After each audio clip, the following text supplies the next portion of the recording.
네, 오늘은 GPS라는 제목으로 우리가 함께 은혜의 말씀을 나누길 원합니다. 이게 현대 사회를 도시 사회라고 말합니다. 그죠? 그 이유는 사람들이 이렇게 도시로 몰려들고 도시에 모든 것이 이렇게 집중되어져 있기 때문입니다. 사람들이 도시로 왜 몰려듭니까? 그만큼 매력이 있기 때문입니다. 경제, 문화, 공공시설, 안정성 등 많은 장점들이 있기 때문입니다. 지금 농촌에는 사람이 떠나가고 있고 도시로는 사람들이 몰려들고 있습니다. 도시로 가야 지급이 있습니다. 모든 것이 도시에 몰려 있습니다. 그만큼 이 도시라는 것은 사람을 이렇게 불러 모으는 힘이 있습니다. 하지만 이 광야는 전혀 다른 것입니다. 사람들이 광야는 별로 좋아하지 않습니다. 사람이 살기 어려운 곳이며 그 어떤 문명과 문화의 혜택을 누리지 못하며 뿐만 아니라 안정성도 보장받지 못하는 곳입니다. 뿐만 아니라 이 광야에는요, 길이 없습니다. 지형 지물도 없습니다. 그래서 자칫 잘못하면 길을 잃거나 방황하기 쉽습니다. 그래서 광야는 사람이 잠시 머무는 곳이지 이렇게 살 곳은 못 됩니다. 그럼에도 불구하고 지금 이스라엘은 40년이라는 긴 광야 생활을 했었다라고 성경은 말하고 있습니다. 그리고 40년 후에 마침내 광야의 끝인 가나안에 도착했다라고 합니다. 사람이 살지 못하는 곳임에도 불구하고 40년간 이스라엘이 광야에서 머물 수 있었던 이유는 무엇일까요? 그 이유는 오직 하나입니다. 하나님이 동행해 주셨기 때문입니다. 이스라엘 사람들이 출애굽한 후에 가나안으로 가기까지 이렇게 지도를 보면요, 더 편한 길이 있음에도 불구하고 하나님은 이들을 광야로 이끌어 가셨습니다. 그것은 우리 그리스도인들에게 광야라는 것은 선택이 아니라 필수임을 알 수가 있습니다. 우리 모두가 그러하겠지만 광야의 삶을 살기 싫어합니다. 하지만 광야를 잘 통과하면 매우 유익하고 파워 넘치는 삶을 살 수가 있습니다. 이런 광야의 삶은 모세와 이스라엘 사람들만 경험하는 것이 아니라 성경의 위대한 인물들은 모두 경험했습니다. 예수님마저도 광야를 경험하셨습니다. 예수님께서도 사역을 시작하기 전에 광야에서 40일을 지내셨습니다. 사도 바울도요, 다메섹으로 가는 길에서 예수님을 만난 후 예루살렘으로 돌아가지 않고 아라비아 광야에서 광야를 체험했습니다. 다윗도요, 왕이 되기 전에 엔게디 광야에서 체험을 하였습니다. 이 광야라는 단어만 보면 경험하기 싫고 가기도 싫은 곳이지만 이 광야 이면에 나타나는 은혜를 보면 광야의 삶이 우리 그리스도인들에게 아주 중요하다는 것을 알 수가 있습니다.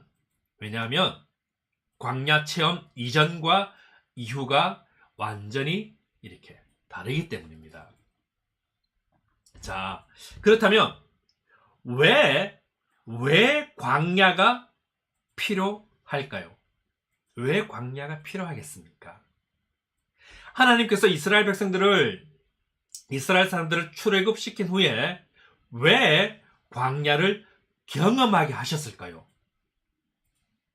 현재 도시에 살아가고 있는 나에게 왜 광야와 같은 삶으로 나를 이끌어 가셨을까?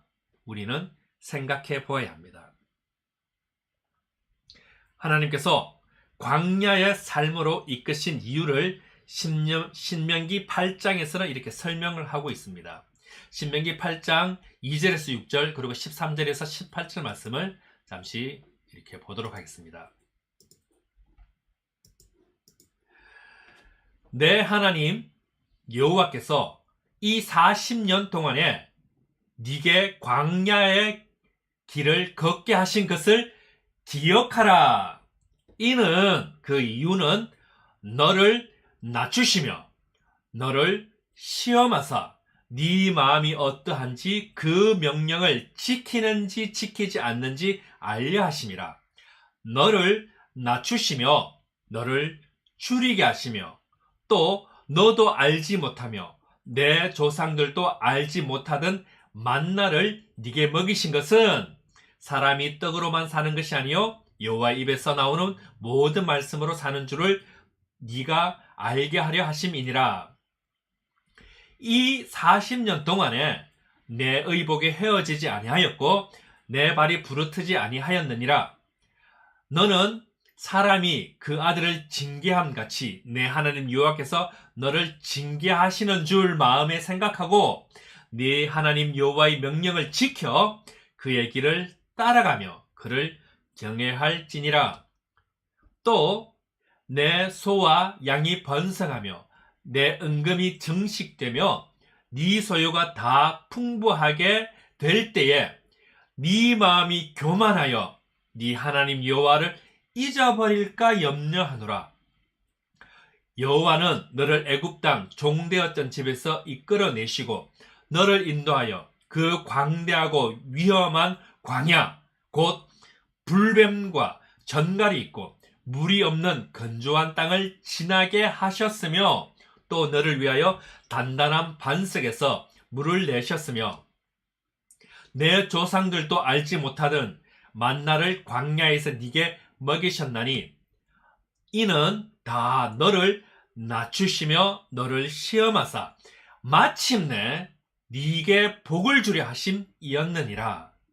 그러나 네가 마음에 이르기를 내 능력과 내 손의 힘으로 내가 이 재물을 얻었다 말할 것이라. 네 하나님 여호와를 기억하라. 그가 네게 재물 얻을 능력을 주셨음이라. 이같이 하심은 내 조상들에게 맹세하신 언약을 오늘과 같이 이루려 하심이니라. 아멘.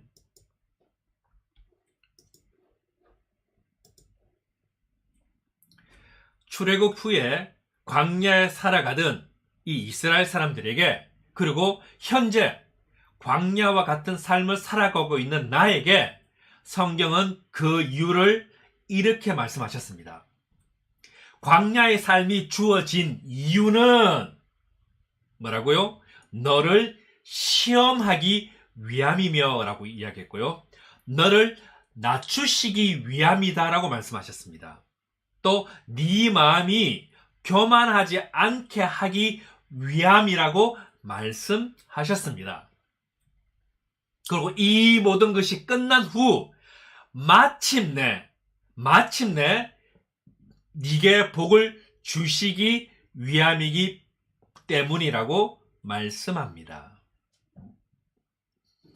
다시 말해서 광야의 삶을 경험하지 않고 가나안에 들어가는 것이 매우 위험하다는 것을 우리는 알 수가 있습니다. 왜요? 인간은 교만하기 때문이며 그래서 교만으로 인해 받을 복도 받지 못하기 때문입니다. 성경에서 말하는 교만하다라는 것은요, 하나님의 은혜를 잊어버리는 것과 기억하지 못하는 것을 말합니다. 그래서 우리가 방금 읽은 본문에서도 뭐라 그럽니까? 교만하지 말라. 내 하나님 여호와를 기억하게 하심이라고 성경이 말을 합니다. 이런 의미에서 광야라는 곳은 하나님께서 나를 버리신 것 같은 장소가 아니라 나를 훈련시켜 크게 사용하실 훈련장과 같은 장소입니다. 하지만 광야에는 길이 없고 지형지물도 없습니다. 내가 내 힘으로 노력해서 해결할 수 있는 기미가 보이지 않는 곳입니다. 도시에서는요, 급하면 어디든지 찾아갈 사람과 찾아갈 장소가 있지만 광야는 다릅니다. 광야는 말 그대로 아무 의지할 사람도 없고 찾아갈 장소도 없는 상황에서 훈련이기에 더 혹독하며 그러하기에 더 효과적인 것입니다. 오늘 본문에서 이스라엘 사람들은 이 40년이라는 긴 세월 동안 광야 생활을 마치고 마침내 가나안 땅에 도착했습니다. 이들은 어떻게 그 긴 세월을 광야에서 살 수 있었을까를 살펴보면서 하나님의 은혜를 함께 나누기 원합니다. 이들이 광야의 세월을 이겨낼 수 있었던 것은 하나님이 동행해 주셨기 때문입니다.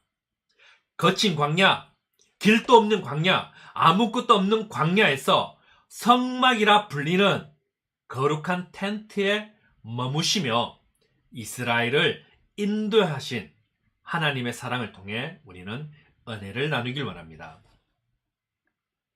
첫 번째, 하나님과 동행함이 인생 성공의 비결입니다. 여러분, 이 세르파라는 직업을 들어본 적이 있습니까? 세르파. 이 세르파가 하는 일은요, 등산할 때 이 등산로를 안내해 주는 사람입니다. 하지만 이 아무 산이나 등산로를 안내해 주는 것이 아니라 오직 하나의 산에만 세르파가 존재합니다. 바로 세계에서 가장 높은 산인 에베레스트 산을 올라갈 때 정상까지 이렇게 안내해 주는 사람입니다. 에베레스트를 정복하려면, 꼭대기에 올라가려면 세르파의 인도를 받아야 합니다. 많은 사람들이 세르파 없이 에베레스트를 이렇게 등반하다가 목숨을 잃었습니다. 그래서 네팔 정부는요, 에베레스트를 오르려면 반드시 세르파와 동행하도록 이렇게 법으로 정해놓기도 했습니다. 그만큼 에베레스트라는 눈뿐인 산을 오르기 위해서는 인도자가 얼마나 중요한지 보여줍니다. 광야에서도 누구와 함께 동행하느냐에 따라 죽느냐 사느냐가 결정됩니다. 한 번도 가보지 않은 길 없는 광야에서 살아남아 목적지에 무사히 도착하기 위해서는 능력 있는 안내자의 도움이 필수입니다. 광야에서는 안내자의 지침대로 행동하는 것이 무엇보다 중요합니다. 이스라엘 사람들이 광야에서 먹을 것이 없었을 때 하나님은 만나를 공급해 주셨습니다. 하지만 이스라엘 사람들 입장에서는요, 만나만으로는 만족하지 못하였습니다. 그러나 그들은 하나님의 공급하심에 만족하는 법을 훈련하고 배워야만 했습니다. 하나님께서 주시는 어떤 것이든 그것으로 만족함을 배워 나가는 곳이 광야입니다. 하나님이 없으면 한순간도 살 수 없는 환경이 바로 광야입니다. 이런 광야이지만 하나님과 동행해야 합니다. 우리 입장에서는 우리가 하나님과 동행한다라고 생각하겠지만 아닙니다. 하나님께서 동행해 주신 것입니다. 하나님은 이스라엘의 광야 여정의 안내자를 자청하신 것입니다. 하나님은 성막과 그 위에 떠오르는 구름 기둥을 통해서 동행해 주신 것입니다. 오늘 본문 34절에서 37절 말씀을 다시 한번 볼까요? 이렇게 말씀하십니다.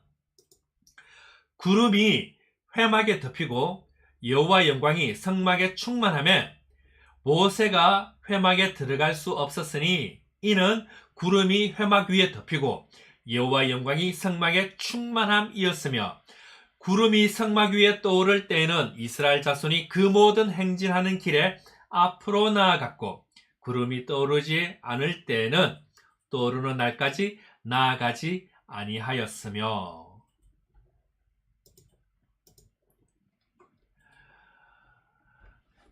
우리는요, 방향으로서의 동서남북은 떠오르는 태양만으로도 별을 보면서도 우리는 찾을 수가 있습니다.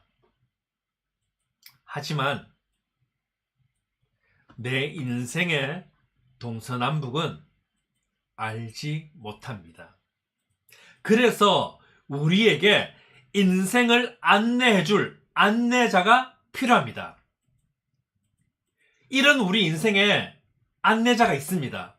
이 안내자는 내가 사는 곳 바로 옆에 성막을 세워두고 나를 안내해 줍니다. 언제 떠나야 하는지, 언제까지 머물러야 할지 알려주는 곳이 안내자가 있는 성막입니다.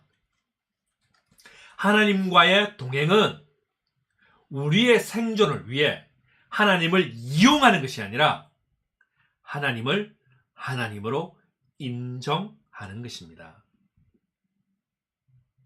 오늘 본문에서 안내자, 즉 하나님은 성막과 그 위에 떠오르는 구름 기둥으로 이스라엘 백성들을 이끌어 주셨습니다.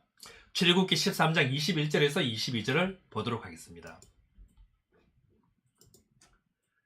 여호와께서 그들 앞에서 가시며 낮에는 구름 기둥으로 그들의 길을 인도하시고 밤에는 불 기둥을 그들에게 비추사 낮이나 밤이나 진행하게 하시니 낮에는 구름 기둥, 밤에는 불 기둥이 백성 앞에서 떠나지 아니하니라. 아멘. 하나님은 안내자이자 인도자입니다. 우리가 방금 읽은 이 구절에서 우리가 주목해 보아야 할 것은 여호와께서 그들 앞에 가시며입니다. 여호와께서 그들 앞에 가시며 하나님께서 내 인생에 앞서서 길을 인도해 주십니다. 신명기 1장 33절은 이렇게 말씀하십니다. 그는 너희보다 먼저 그 길을 가시며 장막 칠 곳을 찾으시고 밤에는 불로 낮에는 구름으로 너희가 갈 길을 지시하신 자이시니라. 아멘. 한치 앞을 알지 못하는 당신의 인생길에 하나님께서 나보다 먼저 그 길을 가시며 인도해 주신다고 하십니다. 아멘. 아무리 힘들고 어렵고 고통스러운 길이라도 우리가 두려워하지 말아야 하는 이유가 무엇입니까? 주께서 나와 함께 하시기 때문입니다. 주님이 나보다 앞서 광야길을 가시면서 지치고 힘들어하는 내 인생에 우리에게 쉴만한 물가, 푸른 초장으로 인도해 주십니다. 또한 백성 앞에서 떠나지 아니하니라라고 성경은 이야기했습니다. 하나님이 절대 여러분을 떠나지 않으십니다. 내가 외로울 때, 내가 힘들 때, 내가 눈물을 흘릴 때 등 상황에서 우리는 하나님이 나를 버리셨나라고 생각할 때가 있습니다. 하나님이 어디에 있어? 하나님이 있다면 어떻게 이런 일이 나에게 일어날 수 있어? 라고 말할 수 있겠지만 그 순간에도 하나님은 우리를 떠나지 않으셨습니다. 하나님은요, 우리를 인도하시되 끝까지 인도하십니다. 시편 48편 4절 14절 말씀을 보도록 하겠습니다.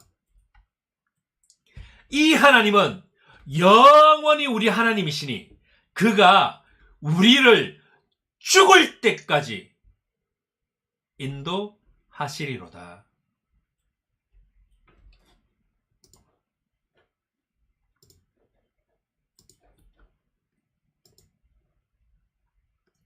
영원하신 하나님께서 임마누엘의 하나님으로 당신과 함께하고 있음을 말씀을 통해 믿으시기 바랍니다.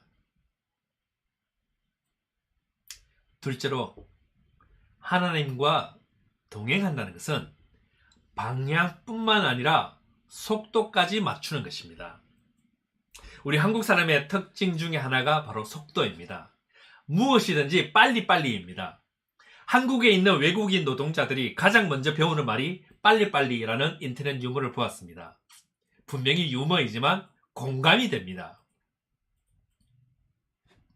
하나님과 동행한다는 것을 하나님 옆에 있는 것이며 예수님이 사셨던 삶을 닮아가며 살아가는 것만을 생각합니다.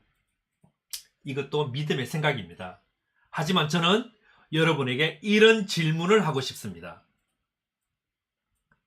누구가 당신 삶의 운전대를 잡고 있습니까? 지금 당신이 달리는 속도는 얼마입니까? 우리는 많은 경우 하나님께 운전대를 내주지 않은 채 길 안내만 맡기는 모습을 보입니다.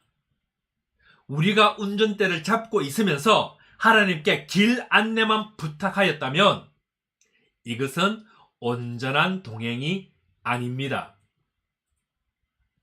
하나님과 동행한다는 것은 방향과 속도를 함께 맞추는 것입니다.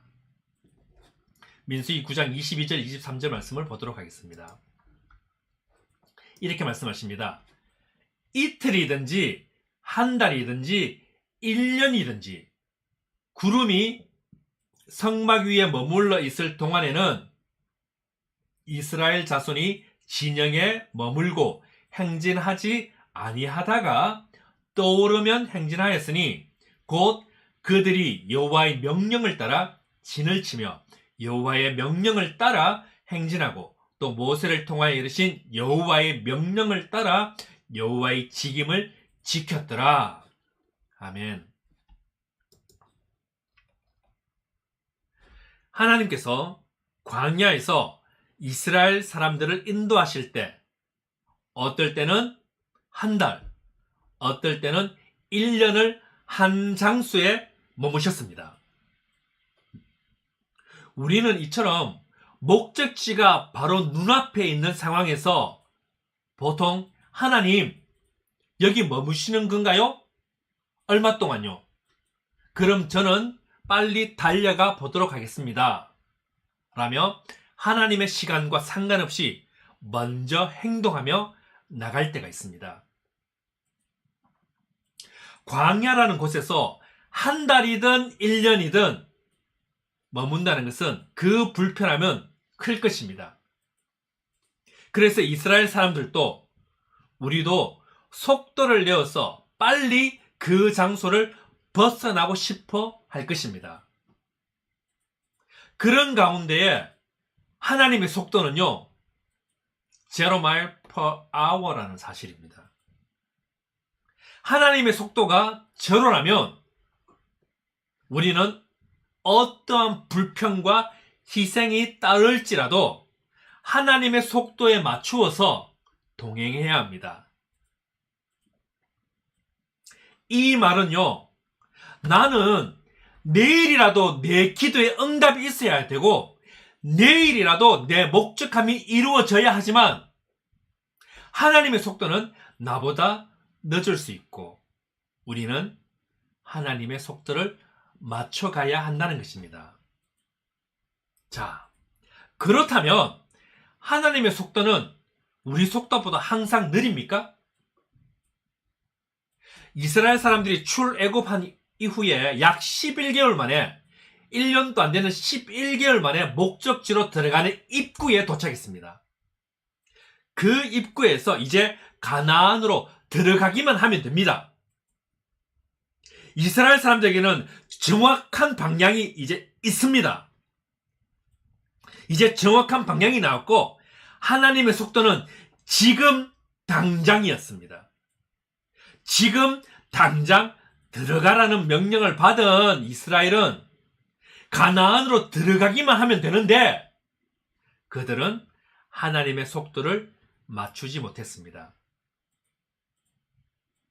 당장 가나안으로 들어가기 위해 땅을 정탐한 이스라엘 사람들은 겁을 먹고 가나안에 들어가지 못했습니다. 하나님의 속도는 지금 당장이었으나 이스라엘의 속도는 0 mile per hour였다는 것입니다. 결국 그들은 하나님과의 속도를 맞추지 못해서 광야에서 40년을 살아야만 했습니다. 그러하기에 이스라엘 사람들은 광야 40년 동안 하나님의 속도에 자신을 맞추는 훈련을 했어야만 했던 것입니다.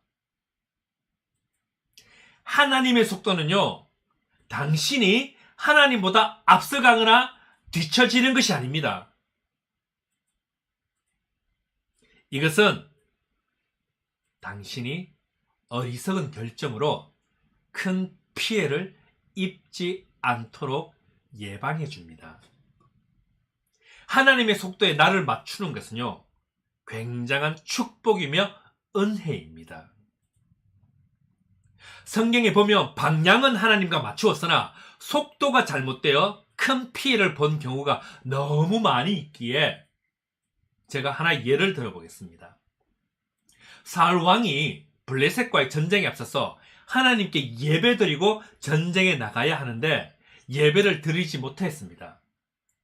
예배를 드려야 한다는 방향은 맞았으나 속도가 문제가 되었습니다. 예배를 인도해야 할 제사장인 사무엘이 도착하기 전에 제사장이 이끌어야 할 예배를 사울왕 본인이 먼저 인도해 버리므로 결국 사울왕은 왕위에서 폐위되어야만 했습니다. 여러분, 자녀들이 어릴 때를 한번 기억해 보십시오. 우리가 아이의 손을 잡고 걸어가면 부모님과 같은 방향으로 걸어가게 됩니다. 이때 아이가 부모님의 손을 놓고 혼자 먼저 뛰어가다 보면 보통 사고가 납니다. 부모님 손 잡고 가면 안전하게 갈 것인데 부모님의 속도를 맞추지 않으니 본인이 다치는 것입니다. 자, 그렇다면 부모님의 속도를 맞추는 아이가 불편할까요? 아니면 아이의 속도에 맞추어야 하는 부모님이 불편할까요? 하나님께서 우리와 동행하실 때 우리보다 훨씬 크고 위대하신 하나님이 더 불편하지 않을까? 저는 생각해 봅니다.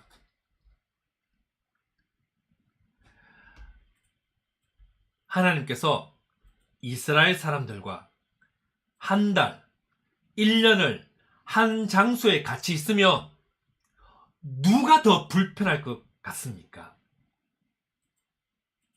우리는요, 우리 자신만 생각합니다. 하지만 사실 하나님이 더 불편했을 것입니다.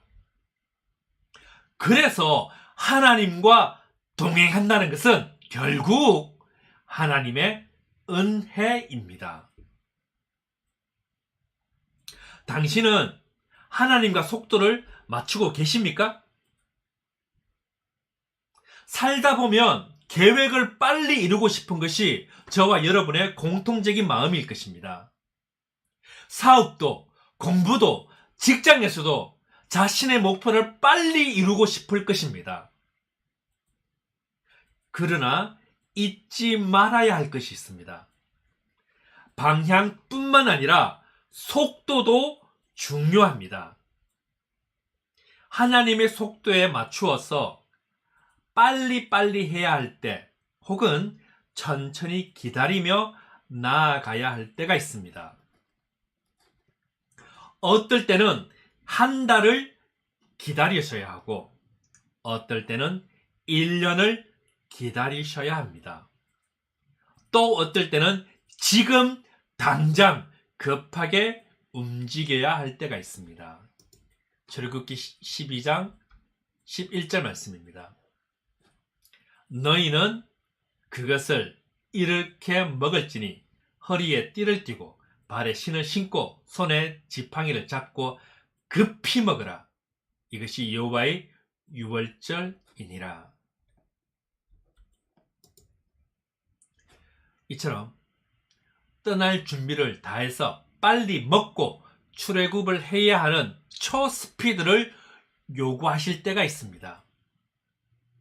하나님께서 당신에게 기도의 시간이 필요해서 또는 봉사의 시간이 필요해서 여러분의 계획을 늦추시고 계시는지, 아니면 햇빛에 녹은 젤리처럼 축 처져 있는 당신에게 재촉하시는지 말씀과 기도로 체크해 보시기 바랍니다.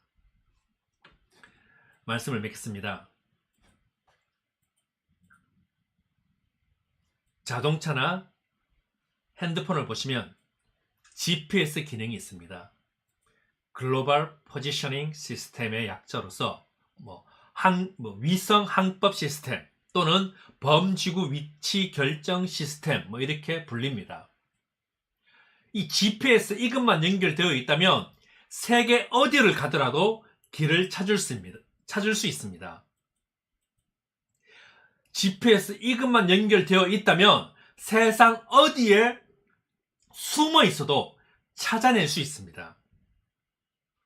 이 GPS로 길이 없는 바다에서도 길을 찾아서 목적지로 갈 수도 있습니다. 하늘에서 비행기가 길을 잃지 않고 목적지로 갈 수가 있습니다. GPS로 인해서 이동 속도까지 알 수 있습니다. 현대 문명에 깊숙이 자리 잡힌 시스템입니다. 우리 그리스도인들에게는 또 다른 GPS가 있습니다. God Positioning System입니다. 하나님의 위치 파악 시스템입니다. 하나님이 지금 어디 계시는지, 어떤 속도로 가고 계시는지 알아보고 그곳에 가야 하고 속도도 맞추어야 합니다. 이것이 하나님과 동행하는 것입니다. 내가 하나님과 동행할 때 하나님께서 나를 위해 계획하고 목적하신 모든 것을 할 수 있습니다. 만약 그렇지 않다면 성경은 이렇게 말합니다. 시편 127편 1절 말씀입니다. 여호와께서 집을 세우지 아니하시면 세우는 자의 수고가 헛되며 여호와께서 성을 지키지 아니하시면 파수꾼의 깨어있음이 헛되도다. 헛된 삶이 되는 것입니다. 결국 우리가 하나님을 제외하고 무엇인가를 이루려고 한다면 그것은 하나님의 나라가 아니라 나의 나라가 될 것입니다. 나의 나라가 된다는 것은 헛된 나라가 되는 것입니다. 하나님과 동행한다는 것은 인생 성공의 비결이며 방향과 속도를 맞추는 것이라고 말씀드렸습니다.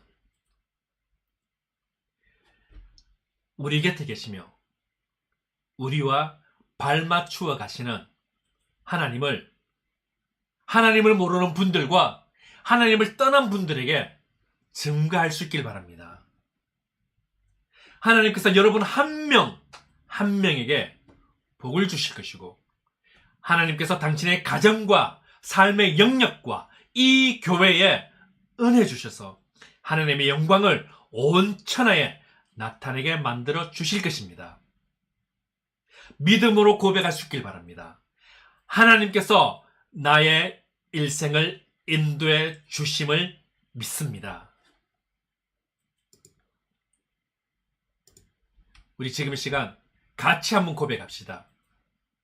시작. 하나님께서 나의 일생을 인도해 주심을 믿습니다. 하나님께서 당신의 가정을 인도해 줄 것을 믿습니다. 하나님께서 우리 교회를 인도해 주실 것을 믿습니다. 아멘. 기도드리겠습니다.